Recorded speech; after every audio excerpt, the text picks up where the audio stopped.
하시모토 갑상선염 앓고 있는 환자분들은 분명히 치료되는 질환이니까요. 갑상선 수치가 정상이라고 방심하지 마시고 그거에 만족하지 마시고 항체 효과가 높은 분들은 이로 인해서 여러 전신 증상들, 관절통, 생리불순, 염증성 증상들이 발생할 수 있다는 걸 꼭 이해하시고 올바른 제대로 된 치료를 받으실 수 있도록 하시면 좋을 것 같습니다.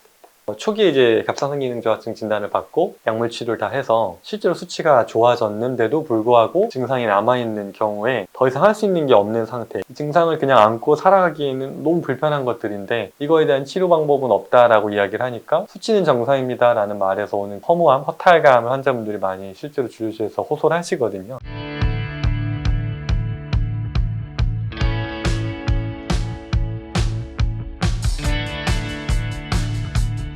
안녕하세요. 이뱀 한의원 허준영 원장입니다. 오늘은 갑상선 기능 저하증, 그중에서도 하시모토 갑상선염의 진짜 원인과 그에 따른 증상들에 대한 이야기를 한번 해보려고 합니다. 실제로 하시모토 갑상선염 환자분들이 생각보다 많이 공통적으로 겪는 어려움 중에 하나가 초기에 이제 갑상선 기능 저하증 진단을 받고 약물 치료를 다 해서 실제로 수치가 좋아졌는데도 불구하고 증상이 남아있는 경우에 더 이상 할 수 있는 게 없는 상태, 이때 오는 딜레마가 좀 환자분들이 많이 겪는 고민이신 것 같아요. 이게 왜 이런지를 좀 살펴보면, 그러니까 수치가 정상이라는 것이 정말 치료가 끝난 걸까? 그 간극이 왜 발생하는 것일까에 대한 얘기를 한번 해보려고 하는데요. 하시모토 갑상선염이라고 하는 자가면역성 갑상선 기능 저하증이 왜 유독 다른 자가면역 질환들에 비해서 간과되는지와 연결되는 건데, 이 증상에 대한 포커스를 두기보다는 주로 수치에 우리가 집중을 하다 보니까 이 수치가 워낙 약물로 조절이 잘 되다 보니 간과하게 되는 것 같아요. T3, T4 수치가 떨어져 있고 TSH가 올라가 있는 이런 현상들은 실제로 우리가 레브티록신이라고 하는 약물, 즉 신지로이드나 신지록신이라는 이름으로 많이 불리는 약물로 워낙 수치 조절이 잘 되죠. 왜냐하면 호르몬을 못 만들어내면 호르몬을 채워주면 당연히 채워지고 그만큼 올라갔던 TSH가 떨어지면서 반동으로 자리를 잡는 현상들이 약물에 너무 잘 조절이 되다 보니까 그에 따른 증상들을 좀 외면하기가 쉬운 게 이 질환의 좀 딜레마인 것 같아요. 그러니까 실제로 보면 TSH 수치는 다 정상이고 갑상선 호르몬 수치는 정상인데도 몸이 여전히 힘든 분들, 대표적으로 만성 피로, 소종 냉증, 체중이 많이 느는 비만 현상들, 또 브레인 포그 같은 뇌가 안개가 낀 것 같은 현상, 그리고 더 나아가서는 관절 통증들까지 아주 여러 증상들이 하시모토 갑상선염에 연관된 증상들인데도 불구하고 병원에서는 이제 수치가 정상이다, 호르몬 수치 정상이니까 치료 잘 되고 있다라고 하면 환자분들 입장에선 치료가 잘 되고 있다고 하는데 나는 왜 증상들이 있나요? 여쭤보면 병원에서 그거는 이것 때문이 아니니까 다른 병원에서 다른 치료를 받으셔야 된다, 이런 이야기를 이제 많이 듣는 거죠. 환자분들 입장에서는 이게 하시모토 갑상선염이라는 질환과 연결됐다는 느낌을 느끼시다 보니까 이 연장선에서 치료를 하고 싶어서 병원에 약물을 요청을 더 늘려달라고 한다거나 하고 싶어도 근거가 없는 거죠. 수치가 정상인데 약을 늘릴 수는 없다 보니 이게 이제 환자분들이 갖게 되는 딜레마이신 것 같아요. 그렇다고 이 증상을 그냥 안고 살아가기에는 너무 불편한 것들인데 이거에 대한 치료 방법은 없다라고 이야기를 하니까 수치는 정상입니다 라는 말에서 오는 허무함, 허탈감을 환자분들이 많이 실제로 진료실에서 호소를 하시거든요. 그래서 오늘은 그 딜레마에 대한 이야기를 한번 좀 해보려고 합니다. 그리고 최신 연구 근거들을 좀 바탕으로 한번 설명을 드려볼 건데요. 분명히 치료되는 질환입니다. 검사는 정상이라는 말이 많이 놓치게 되는 것들이 현재 어쨌든 하시모토 갑상선염의 치료 기준이 매우 단순하거든요. 일단은 수치상 TSH랑 프리T4를 정상 범위 안으로 맞추는 것. 이 목표가 달성되면 치료가 잘 되고 있다고 판단하고 그게 어느 정도 맞는 말이기도 한 거죠. 하지만 중요한 전제가 뭐냐면 그러니까 일반적인 하시모토 갑상선염으로 인해서 나타나는 여러 증상들의 모든 원인들이 다 호르몬 기능 저하, 그러니까 호르몬의 부족으로 인함이라는 전제 하에서는 이 치료 방식이 맞겠죠. 왜냐하면 호르몬 기능이 떨어져서, 그러니까 호르몬의 수치가 떨어져서 호르몬을 채워주면 그로 인한 증상들이 해결될 거라고 보고 치료가 완료됐다라고 보는 관점인 건데, 최근 연구들이 이 전제 자체에 의문을 좀 제기하는 것들이 많이 생기고 있어요.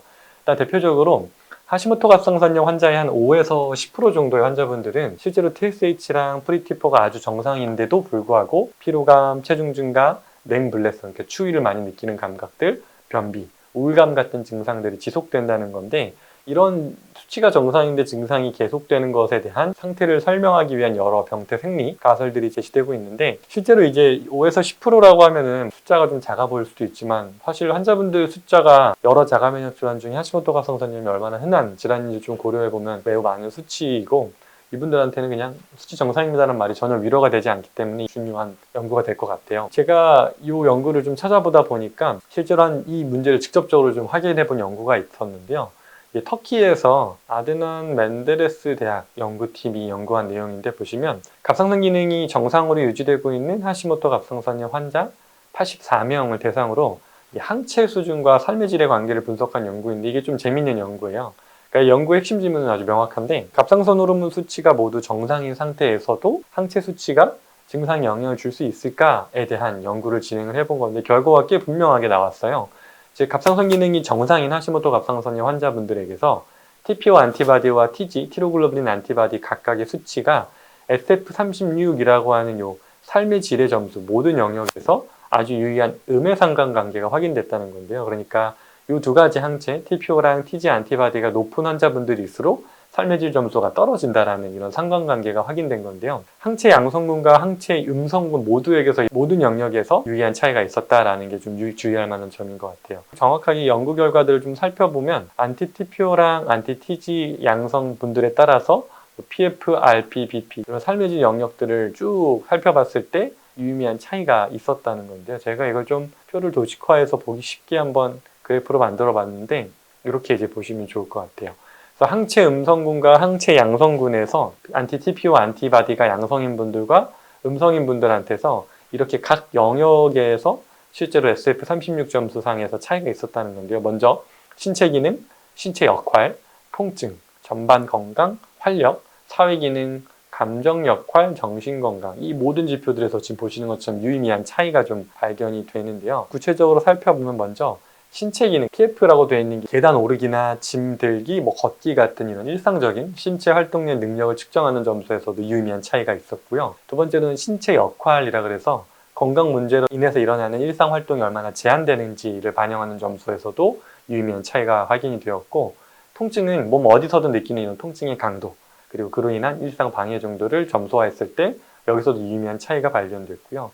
전반 건강, 자신의 건강을 스스로 어떻게 평가하는지를 보여주는 영역에서도 차이가 발생했고, 활력에서도 피로감과 에너지 수준, 스스로 느끼기에 기운이 있는가를 측정하는 항목에서도 하시모토 환자분들이 가장 많이 호소하는 이 피로감과 직결되는 부분인데, 여기서도 유의미한 차이가 발견이 됐고요. 더 나아가서 사회 기능, 이제 건강 문제로 인해서 가족이나 친구나 이웃들과의 관계가 어느 정도 방해를 받는지를 측정하는 점수에서도 유의미한 차이가 발견됐고, 감정 역할이라고 해서 감정적인 문제로 인한 일상 활동에 제한이 있는 정도, 여기서도 차이가 발견이 됐고, 또 마지막으로 정신건강, 불안, 우울, 행복감 같은 좀 전반적인 심리적 상태를 반영하는 이런 점수에서도 정상군과 대조군과의 차이가 유의미하게 발견이 됐다는 거죠. 중요한 점은 갑상선 기능 검사 수치상에서는 TSH랑 프리T4와는 이런 삶의 질에서는 유의한 상관관계가 나타나지 않았다는 점인데, 호르몬이 원인이라고 생각하고 호르몬 수치를 채웠는데도 이건 의외로 이 삶의 질의 지표들 상에서는 유의미한 상관관계가 없었고, 오히려 이 항체 수준이 이 직접적인 삶의 질과 연관관계가 있었다라는 거죠. 그리고 이제 또 더 나아가서 최근 2024년에 사이언티픽 리포트라는 곳에 발표된 중국 연구인데요. 여기서 이 관계가 조금 더 구체적으로 확인되는데, 실제로 갑상선 기능이 정상인 하시모토 환자 108명과 건강한 대조군 57명을 비교해 보니까 혈청 TPO 안티바디와 TG 안티바디가 모든 SF36의 전반 건강과 활력 항목 점수와 역의 상관관계를 보였고, 또 더 중요한 점이 흔히 친염증성 인자라고 많이 알려진 TNF-알파 그리고 인터페론 감마 같은 이런 수치들과는 양의 상관관계를 보였다는 건데요. 그러니까 항체 농도가 높을수록 이런 사이토카인의 친염증성 사이토카인의 농도가 높고, 반대로 이 항체 역가가 높을수록 전반적인 건강과 활력 항목들은 다 떨어지는 이런 상관관계를 띄었다는 거죠. 또 하나는 세부적인 증상들 중에서는 복부 팽만, 설사, 냉증, 건망증, 피로의 심각도 이런 것들과도 항체 역가들이 양의 상관관계가 나타났고, 그 중에서도 특히 좀 재밌는 점은 TG 안티바디의 수준과 우울, 불면, 무기력과 양의 상관관계를 보였다는 건데, TPO 안티바디가 조금 더 하시모토 갑상선염의 특이적인 지표로 알려져 있지만, 여기에 더해 TG 안티바디까지 양성이 나왔던 분들은 실질적인 갑상선의 파괴 정도를 많이 반영하다 보니까 갑상선이 파괴됐는지 아닌지에 따라서 실제로 우울, 불면, 무기력 같은 증상들이 연결된다라고도 볼 수 있을 것 같아요. 여기서 이제 중요한 점은 이런 항체들이 우리가 단순하게 하시모토 갑상선염을 확진하고 진단하는 어떤 검사 지표뿐만이 아니라 실제로 전신 염증을 매개하는 어떤 얘네들이 병인으로서 원인으로서도 작동하고 있다는 점을 이 연구를 통해서 우리가 추정해 볼 수 있는 건데요. 이런 여러 전신 증상들에 더 나아가 저는 최근 유독 하시모토 갑상선염 환자분들 중에 제가 이제 주로 여기서 류마티스 관절염을 같이 치료하고 있다 보니까 더 이런 질문을 가지고 오시는 분들이 더 많으신 것 같은데, 유독 관절이 아픈 이유를 항체랑 연결이 되는가요?를 묻는 분들이 많이 계세요. 왜 중요하냐면 류마티스 관절염 환자분들 중에 하시모토 갑상선염을 동반된 분들은 당연히 이렇겠지만, 그렇지 않은 분들, 류마티스 관절염이 전혀 없는데도 하시모토 갑상선염만으로도 관절 통증이 발생하다 보니 환자분들이 제가 혹시 류마티스가 있는 건가요? 아니면 하시모토 갑상선염에서도 관절 통증이 발생하나요? 라는 질문을 많이 주시는데, 오늘 그거에 대한 답을 이 연구를 통해서 좀 드려보려고 하는데요. 하시모토 갑상선염 환자분들 중에 실제로 관절통을 함께 호소하는 분들이 생각보다 정말 많거든요. 갑상선 기능 저하증이라는 이 병 자체, 그러니까 하시모토 갑상선염의 증상인 갑상선 기능 저하증이 관절에 영향을 미칠 수 있는 것도 물론 연관이 되지만, 실제로 수치가 정상화됐는데도 관절 증상이 지속되는 경우들이 많다 보니 이런 경우는 좀 다른 설명이 필요하겠죠. 그걸 좀 살펴본 연구가 요 2024년에 큐리어스라는 학술지에 게재된 리뷰 논문인데요. 하시모토 갑상선염의 갑상선 외의 전신 증상들을 종합적으로 정리해 보니까 근골격계 증상을 중요한 영역으로 여기서 다루고 있었는데, 이 리뷰에서 보면 전통적으로 우리가 갑상선의 특이적 질환이라고 여겨왔던 하시모토 갑상선염이 그게 아니라 신경, 심혈관, 피부, 소화기, 근골격계, 혈액계 등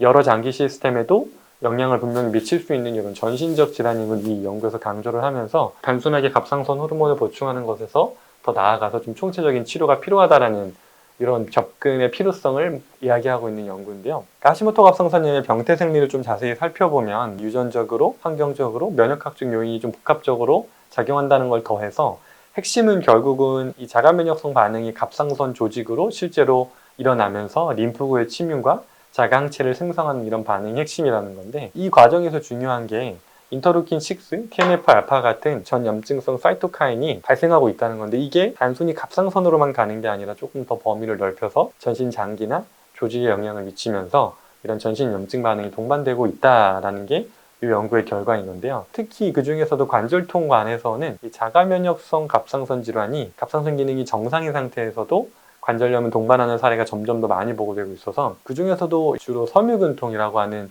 증후군과도 상당한 연관성이 있다는 근거가 좀 축적되고 있다라는 이 연구 내용인데, 이것도 한번 참고해 보시면 도움이 많이 되실 것 같아요. 통계적으로 연관성이 있다, 상관성이 있다라는 거에서 더 나아가서 조금 더 직접적인 기전을 살펴본 연구가 2012년에 진행된 이 연구인데, 갑상선 항체, TPO 안티바디랑 TG 안티바디 같은 이런 갑상선 항체가 혈액뿐만이 아니라 실제로 관절의 활막에, 그러니까 류마티스가 주로 발생하는 그 활막, 시노비얼 플루이드 내에서도 검출이 되기도 하고, 혈액 검사상으로는 이 항체가 나타나기 전부터 관절액에서 먼저 이런 항체가 발견된다는 보고가 있어 항체가 실제로 관절 조직에 직접 작용할 가능성이 좀 제시된 연구인 건데요. 이게 의미하는 바는 좀 중요한 게, 수치가 정상화된 후에도 관절이 만약 아픈 하시모토 갑상선염 환자분들이 계시다면 이건 갑상선 호르몬의 문제가 아니라 활성화됐던 이 자가 면역 반응, 즉 항체와 그로 인한 염증이 실제로 관절에서 일어나고 있다는 신호일 수도 있다는 점 때문인데요. 하시모토 갑상선염 환자분들이 통증을 좀 가볍게 보시면 안 되는 게 이런 이유 때문인 거죠. 이런 연구에 더 나아가서 또 하나 좀 재밌는 연구가 있는데, 실제로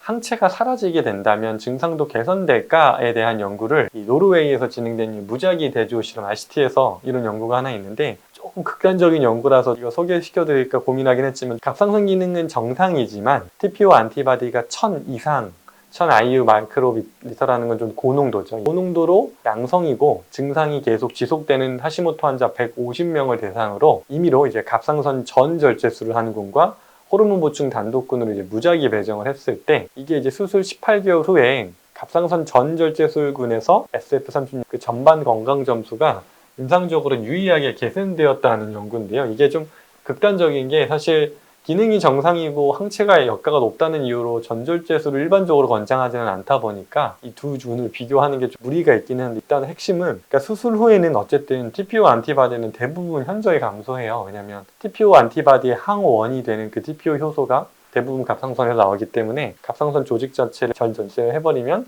항원이 사라지는 거기 때문에 그에 따른 항체 감소가 일반적으로 많이 알려져 있는데, 수술 전에 TPO 안티바디 수치나 다른 수술 전 인자들은 수술 결과를 전혀 예측하지 못한 것에 반해 전절제가 전반건강 점수의 개선을 유발했다는 건 좀 유의미한 결과인 거죠. 실제 보면 큰 문제점 중에 하나는 154명 중에서 이 수술을 진행한 분들인데 3명에서 영구적인 반회 후두신경마비, 그러니까 수술의 부작용이고, 또 6명에서는 3.9%이긴 하지만 부갑상선 기능 저하증이 발생했다는 이런 수술의 치명적인 부작용이 어쨌든 동반될 가능성이 있다 보니까 항체 높은 분들이 수술하시면 되겠다라고 절대 생각하시면 안 되겠지만, 유의미한 의미는 전절제를 통해서 항체를 완전히 사라지게 해봤더니 실제로 전반 건강 점수가 임상적으로 유의하게 개선되구나, 좀 강력한 메시지인 거죠. 항원 조직을 당연히 제거하면 항체가 사라지고 항체가 사라지면 증상이 개선된다, 이런 좀 단순하지만 강력한 메시지를 이 연구가 좀 주는 것 같아요. 결국은 호르몬이 문제가 아니라 항체 그 자체가 이런 하시모토 갑상선염의 여러 증상의 원인이었다는 꽤 직접적인 증거로 이 연구가 증거 자료가 될 수 있는 거죠. 퍼센트는 낮지만 심각한 수술 합병증을 고려했을 때 전절제술은 아주 제한된 경우에만 고려해 볼 수 있는 최후의 수단 정도, 저는 전혀 권장드리는 건 아니지만 이 연구가 던지는 핵심 질문이 워낙 명확하다 보니까, 즉 항체를 줄이면 항체에 따른 증상들이 사라진다. 그렇다면 저희가 한 단계 더 나아가서 고민해 봐야 되는 건, 수술 없이 그럼 항체를 낮출 수 있다면 이런 같은 방향의 변화를 기대해 볼 수 있지 않을까 하는 거죠. 실제로 항체 감소를 목표로 한 여러 비수술적인 접근들에 대한 연구들은 많이 알려져 있죠. 대표적으로 많이 알려져 있는 게 셀레늄에 대한 연구인데, 이건 제가 이전 영상에서도 많이 다뤘으니까 한번 참고해 주시면 좋을 것 같고요. 셀레늄에 더해서 비타민 D, 이런 면역 관용 회복의 중요 인자들에 대한 연구들이 많이 밝혀져 있는데, 이것들은 이전 영상에서 제가 구체적인 방법들이나 이런 것들을 많이 살펴봤으니까 참고해 주시면 좋을 것 같고요. 오늘은 조금 더 나아가서 이전 영상의 질문들 중에 저희가 하는 치료가 뭔가에 대한 구체적인 방법들을 이야기하셔서, 셀레늄이나 비타민 D 같은 걸 식이를 통해서 보충하는 방식들은 영상에서 설명드렸으니까 참고하시면 좋겠고, 그 중에서 하나 좀 재밌는 한약 처방 중에서도 재밌는 RCT가 있어서 한번 소개를 시켜드리려고 하는데, 좀 아쉬운 점은 어쨌든 항상 이런 RCT들은 대부분 다 중국에서 발표되다 보니까 연구의 신빙성 자체에 대한 의문을 제기하시는 분들이 계시는데, 최근 중국 연구들도 그 근거 수준들이 많이 올라오고 있어서 특히 이런 RCT 연구들은 좀 참고해 볼 만한데요. 이 연구가 이제 중국에서 발표된 연구인데, 특정 한약 복합 처방 투여군 BIFS라 그래서 한국에서는 저는 이제 실제로 선복화라고 M타입 분들한테 많이 사용하는 약제 중에 하나인데, 이 선복화탕이라고 보시면 될 것 같아요. 이 치료를 통해서 8주 치료, 2달 정도 치료 후에 대조군 대비해서 TPO 안티바디가 실제로 441 평균에서 276 정도로 평균 역가가 좀 떨어지고, TG 안티바디도 마찬가지로 한 596 정도에서 486 정도로 역가가 좀 떨어지는 유의한 감소, 그리고 TSH도 유의하게 낮아졌다라는 이런 RCT 연구 결과가 있는데, 나중에 다음 영상에서 한번 실제 저희 환자분들 사례를 조금 정리해서 알려드리려고 하는데, 저희가 치료해보니까 이 정도 항체 역가보다는 조금 더 보통 6개월 정도 치료 목표상 TPO 안티바디나 TG 안티바디가 조금 더 떨어지는 결과들이 많이 있어서, 그건 다음 영상에서 한번 소개시켜 드리도록 하고요. 이 모든 접근들의 공통점은 갑상선 호르몬 수치 자체를 건드리는 게 아니라 그 원인되고 있는 자가 면역 반응 자체를 조절하려고 하는 건데, 그랬을 때 이런 항체가 떨어지기만 하면 여러 항체로 연결된 여러 불편 증상들, 근육통을 포함한 관절통을 포함한 여러 전신 증상들이 조절될 수 있지 않을까라고 우리가 추정해 볼 수 있는 거죠. 사실 여기서 중요한 점이, 저희는 그래서 유전체 타입 맞춤 치료를 하는 이유가, 셀레늄이나 비타민 D나 선복화탕 같은 것들도 유전체 타입에 맞는 경우에는 분명히 유의면 효과를 내지만, 그렇지 않은 경우에는 반대의 오히려 부작용을 나타낼 수 있기 때문에 이걸 타입을 잘 알고 치료하시는 게 좀 중요할 것 같고요. 오늘 이 영상에서 소개시켜 드리고 싶은 내용은 좀 단순하게, 병원에서는 어쨌든 목표가 되는 수치가 잘 조절되는 분들한테는 문제가 없고 잘 치료가 되고 있습니다 라는 말을 들으시는데, 거기서 잘 치료되고 있다는 거의 핵심은 증상이 아니라 갑상선 호르몬 수치다 라는 걸 이해하시면 너무 상처받으실 것도 없고, 내가 호르몬 수치는 잘 조절되고 있구나, 그렇게 이해하시면 될 것 같고, 하지만 그게 이제 완전히 면역계가 안정화됐다라는 의미랑은 분명히 다르다는 걸 오늘 영상을 통해서 이해하시면 좋겠고, 하시모토 갑상선염은 갑상선 질환이기 이전에 전신 자가 면역 질환이라는 점을 고려한다면, 항체가 지속적으로 높은 상태에서 당연히 그로 인한 여러 증상들이 갑상선 호르몬 수치와는 무관하게 이번 영상에서 다룬 것처럼 전신 증상이나 삶의 질 저하, 관절통과 분명히 연결된다는 점을 이해하시면 좋을 것 같고요. 그래서 치료 방향도 당연히 여기에 맞춰줘야겠죠. TSH 수치를 정상 범위로 유지하는 거 중요하고 물론 필요한 첫 번째 단계지만, 그럼에도 불구하고 증상이 여전히 남아있다면 이때는 항체 수준과 함께 모니터링을 추적을 해보시고, 그에 따라서 자가 면역 반응 자체를 줄이는 걸 치료 목표를 포함시키시면 이에 따른 여러 증상들의 호전을 함께 보실 수 있다. 이렇게 이해하시면 좋을 것 같습니다. 그래서 이런 것들을 모니터링에 포함시키는 게 매우 중요하고요. 제가 이전 댓글에서 한번 답변을 드렸던 것 같은데 그러면은 TPO 안티바디는 언제 봐야 되나요? 라고 할 때 호르몬제를 드시면서 수치를 목표로 조절할 때는 의미가 없고요. 갑상선 호르몬 수치는 갑상선 호르몬제에 반응하기 때문에 그 갑상선 호르몬 수치를 보시는 건 의미가 있지만 그런 분들한테 다른 어떤 별도의 면역계 회복을 위한 치료하고 있지 않는 분들은 이 TPO 항체를 모니터하는 게 의미 없습니다라고 설명드렸는데 TPO 안티바디가 의미 없다는 말이 아니라 면역계 교란을 회복하기 위한 조치를 하고 있을 때만이 이 항체를 모니터링하는 게 의미 있다라는 의미로 설명드린 거니까 오해 없게 받아들이시면 좋을 것 같습니다. 실제로 하시모토 갑상선염 환자분들한테서 관절통이 워낙 흔하게 나타나는 편이라 이 얘기를 오늘 한번 꼭 좀 드리고 싶어서 영상을 찍었으니까 도움이 되셨으면 좋겠습니다. 전절제술이나 반절제술 후에 찾아오는 환자분들이 있으신지 상태가 사라져서 증상이 없는데 왜 찾아오시게 되는 건지. 전절제 환자분들, 반절제 환자분들 다 많이 찾아오시는 편이고요. 그런 분들은 실제로 갑상선 치료를 위해서 오시기보단 갑상선 전절제술 환자분들은 거의 다 암 환자분들이고 반절제 환자분들도 암 환자분들이다 보니까 호르몬 수치에 대한 목표라기보단 어쨌든 갑상선 암이 발생했고 수술은 했지만 암이 발생한 원인이 사라진 게 아니다 보니까 그에 대한 좀 치료를 원해서 오시는 분들이 더 많으신 것 같고요. 요즘은 근데 반절제 환자분들은 실제로 암이 아니더라도 사이즈가 큰 결절 같은 걸로도 부위가 안 좋다는 이유로 악성인지 명확하진 않지만 절제를 하시는 경우도 종종 계신 것 같은데 그건 저는 조금 안타까운 경우들인 것 같아요. 그래도 반절제라도 반이 살아있기만 해도 갑상선 호르몬은 약물 없이도 조절되는 경우들이 분명히 있어서 다행인데 전절제 환자분들은 어쩔 수 없이 완전히 전절제된 경우에는 호르몬 수치가 약물 없이는 유지되기 어렵다는 한계를 좀 갖고 있어서 그런 분들은 확실히 갑상선도 갑상선이지만 다른 전신질환들을 치료하는 데 있어서의 반응성도 좀 느린 편이신 것 같아요. 갑상선 때문보다는 암에 대한 불안감을 한번 발생했지만 또 재발하지 않기 위한 관리를 위해서 많이 찾아오시는 것 같아요. 혹시 병원에서 절제술을 권장받았다고 했지만 원장님 생각에는 그럴 필요가 없다고 생각하셔서 권하지 않으셨고 결론적으로는 환자분이 수술을 안 하셨는데 개선이 된 사례가 있는지. 네, 있습니다. 그거는 많이 있는 편이고요. 근데 이거는 제가 이제 암에 대한 접근을 할 때 다른 암보다 유독 갑상선암은 사실 진행 속도가 느린 편인 암들이 많아요. 그래서 무조건 수술이 안 되고 항암이 안 됩니다 이렇게 말씀드리는 게 아니라 갑상선암 중에 진행 속도가 빠르지 않은 걸로 추정되는 암인 경우에는 자가면역전이랑 동일하게 저희가 면역력을 좀 끌어올리고 면역계가 암을 좀 제어할 수 있는 환경을 최대한 만들어 보고 그랬는데도 암이 증식하는 현상이 보인다면 어쩔 수 없이 절제나 수술이 필요하겠지만 오히려 사이즈가 조금이라도 줄어든다거나 멈춰있는 상태가 보이면 수술을 하지 않는 선택을 해볼 수도 있지 않나 이런 제안을 많이 드리는 편이고요. 실제로 그렇게 해서 유지되거나 줄어들고 심지어 없어진 경우들도 가끔씩 보기는 합니다. 근데 갑상선암은 정확하게는 암으로 인한 반응보다는 결절 때문에 걱정하시는 분들은 실제로 결절 사이즈가 완전히 사라지고 없어지는 경우들도 많이 보고요. 암도 실제로 완전히 없어진 케이스를 보기는 하는데 암 같은 경우에는 좀 잔존해 있는 사이즈들이 좀 남아있는 경우들을 더 많이 보는 것 같긴 한데 하지만 처음 대비 분명히 사이즈가 줄고 있기 때문에 진행되고 있지 않다는 건 확인할 수 있는 정도까지는 보실 수 있는 것 같아요.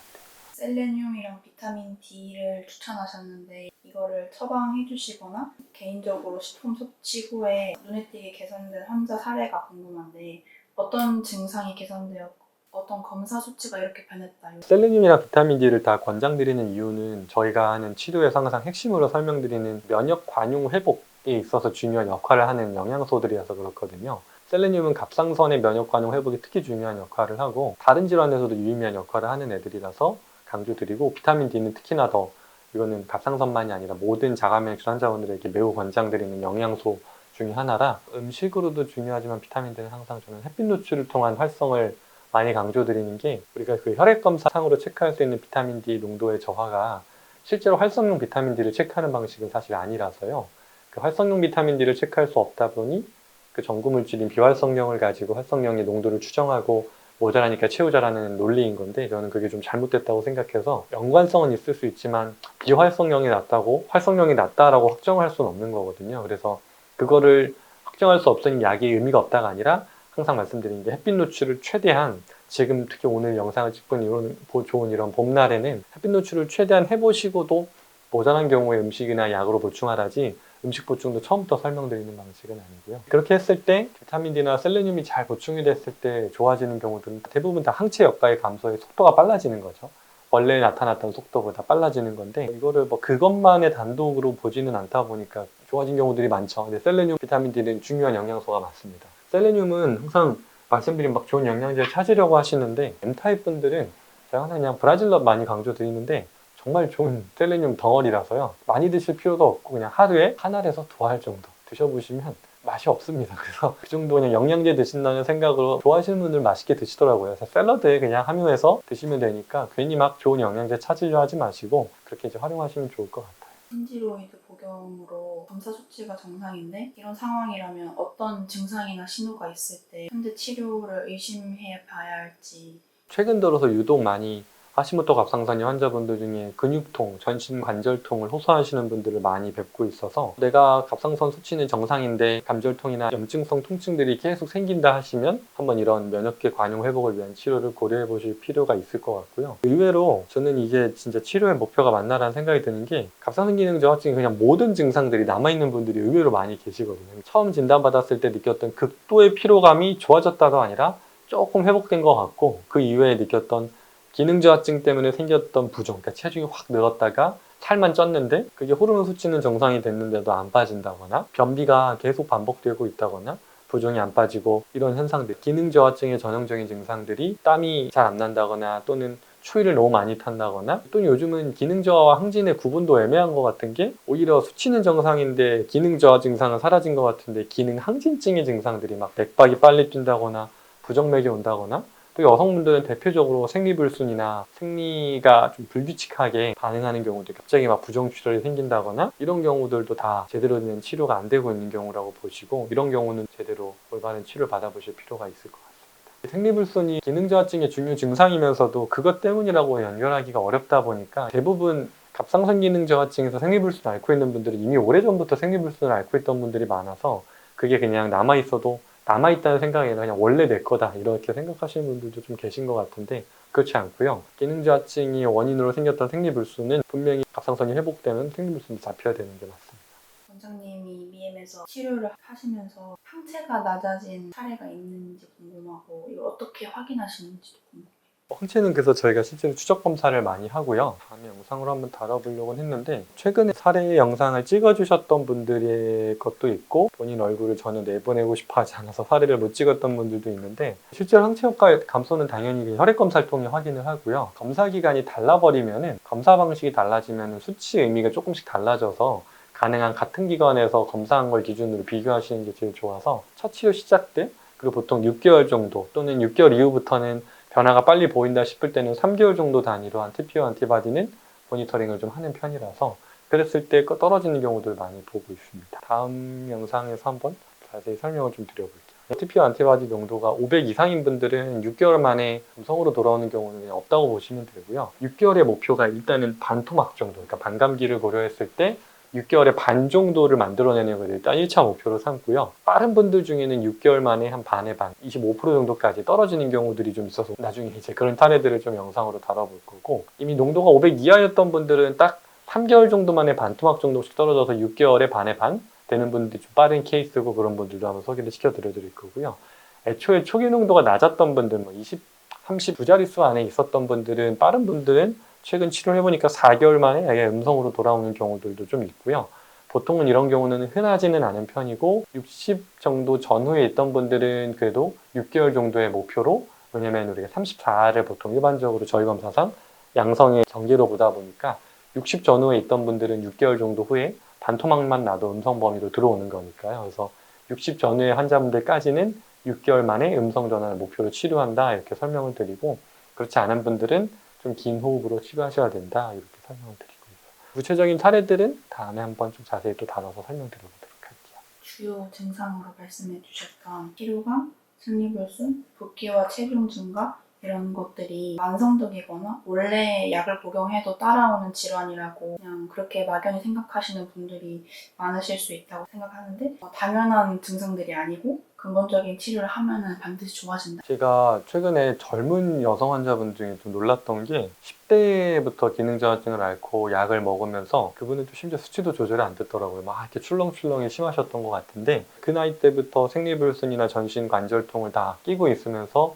그거를 평생을 그냥 약물을 계속 복용하면서 살아오신 거죠. 근데 안타까운 건 수치도 조절이 안 됐고 그런 분들이 제가 좀 치료를 시작할 때 환자분들 시니컬하게 오시는 분들이 많아요. 워낙 오래 알았고 그런 분들은 보통 본인이 의지로 오시거나 하기보단 어머님이나 이제 좀 손에 끌려서 오시는 분들이 많은데 제가 이런 증상들이 다 연결됐습니다라고 설명드리면 그게 연결됐다는 생각도 별로 안 해보셨던 것 같아요. 지금 이런 증상 갖고 계신데 이거는 다 따로따로 있는 증상들이 아니라 갑상선 기능 저하증 때문에 왔던 증상들인데 수치는 정상으로 보이지만 갑상선 기능이 아직 온전히 회복이 안 됐고 또 그 자가 면역성 반응이 회복 안 됐기 때문에 남아있으신 증상들인 거고요.